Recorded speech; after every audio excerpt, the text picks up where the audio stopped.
We're going to check in with the West Ohio Food Bank. They've been very busy and their big holiday season's coming up too. So joining me today to my immediate left, Tommy Harner. She's the CEO with the West Ohio Food Bank. And then we have Jason Aldrich, and he is Communications and Public Relations Manager. Thanks for coming, both of you. Thanks for having us. Okay, so, you know, typically you're busy anyway. With the government shutdown and things, kind of that ramped up a little bit, didn't it? So tell us kind of how things are going now with after the shutdown and through the shutdown. Absolutely. We have seen record numbers coming through. We was already serving more than we did during COVID, but just looking between September and October, we had an 11% increase of neighbors coming through to get food. And this past Monday, when we did our distribution, over 62,000 meals were provided to over 980 households, and 136 of those households were new to the network, so they've never used our services before.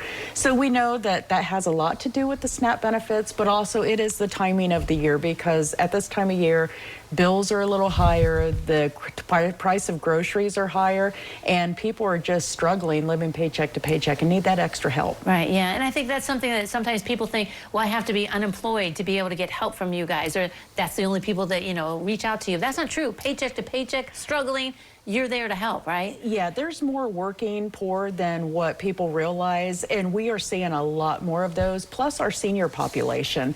They're struggling. You know, the cost of medications are high, and again, the heating bills and different things, they're already on fixed budgets, so they're needing that extra assistance as well. So it's a variety of factors that bring people to us, but we're just blessed to be able to be there and reassure them that we're here to help you get food. Yeah, Jason, when we heard that the SNAP benefits weren't coming in and that people, you know, we're not going to have that money to be able to buy groceries, people did step up, right? I mean, you guys are there and people were trying to help you out also. From a negative, Holly, there's been a huge positive with all of this news. So we're thankful that the government shutdown is coming to an end. But during this past 40 some odd days, the donations we've received, the ones by mail, cash, check, whatever, please be patient with us. We're trying to get those checks processed. I'm the one that's responsible for putting them in our donor base, so please bear with us here. But people reaching out with phone calls. What do you guys need? What kind of food? What kind of other products will you take? What can we do to help? Businesses all over the place, from all over our 11 counties, reaching out. In Hancock County, the Community Foundation there has stepped up. Of course, we know about right here in the city of Lima what the mayor has done with the Stronger Together campaign. So it's just been a huge positive for us. And now we're hopefully we've gotten through the government shutdown. Things will get slightly like normal, but the holidays are coming up, right? And that's also a big time for you guys. You need more donations and help, right? Absolutely. We always need volunteers. As I've said before, we have a smaller staff and we're servicing 11 counties. So we need volunteer help, food donations, financial donations,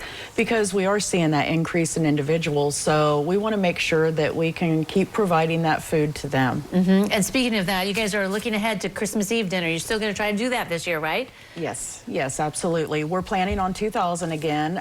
We're looking for volunteers that can help us with that.